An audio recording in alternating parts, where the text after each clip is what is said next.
Now, along with the cash management, inventory management is very critical too.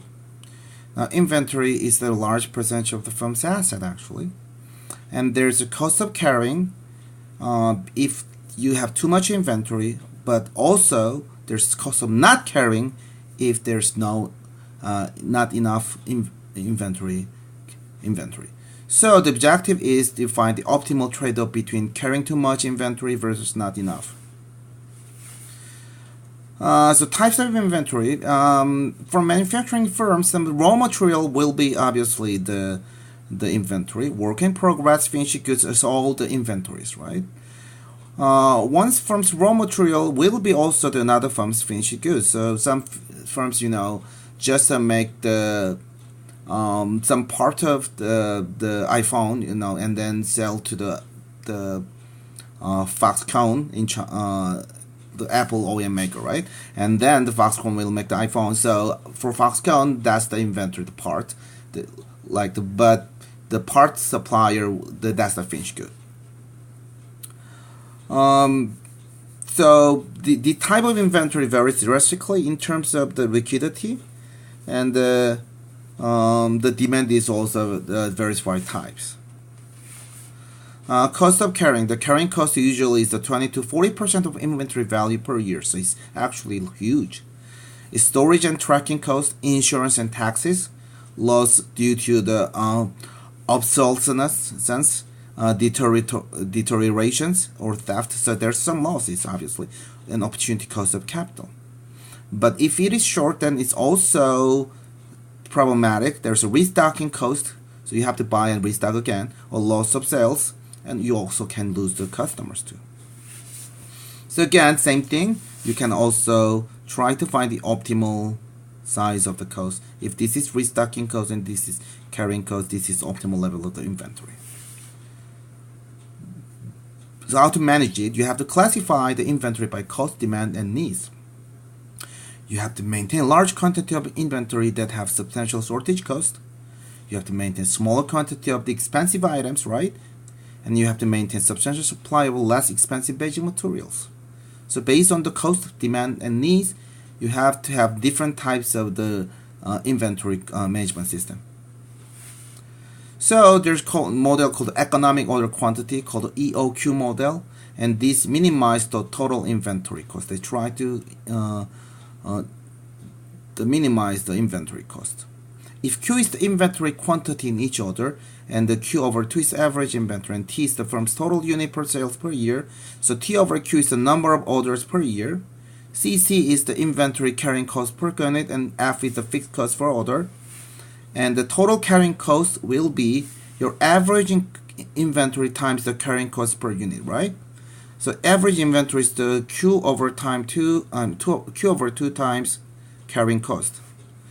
Your total restocking cost will be the fixed cost per order and number of orders, right? So fixed cost times number of orders. So the total cost is total carrying cost plus total restocking cost. Now the total cost, you use this equation and then take the derivatives and then solve for Q, then you have the Q optimal, and the Q optimal will be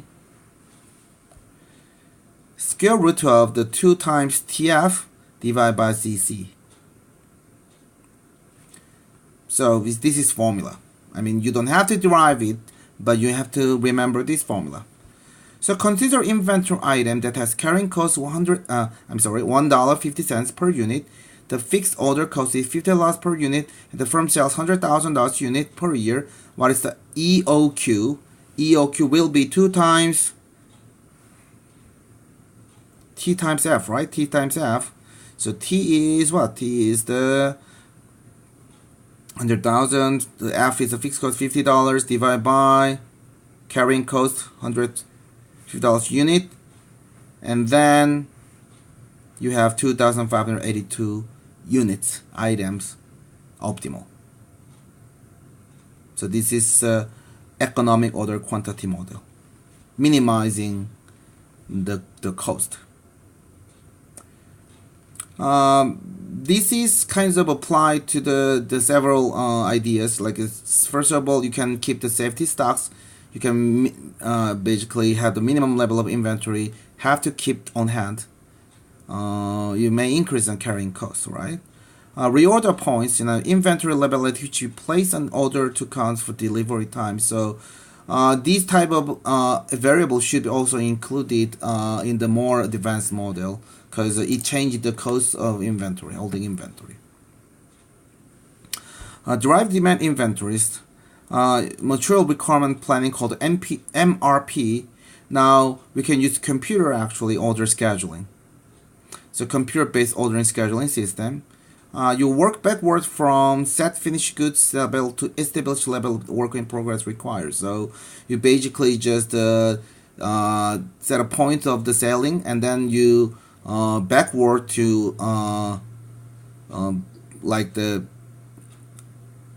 work in progress raw materials and finding the needs, demand for inventory, and you can use the computer program to find the optimal points, everything. Just-in-time inventory is a little bit different. Now, just-in-time inventory is the inventory, it's a kind of non-inventory system. So, order just to restock stock frequently. It means that if your customer order, then you start to make. Japanese system actually have this type of system. I think the Toyota is very famous to use just-in-time system. So customer order the car, then they start to make and deliver to the customer and decrease the inventory carrying cost a lot. It is also possible because Japanese companies usually Keiretsu, which is the industrial group conglomerate, so they can actually get a part frequently easily, they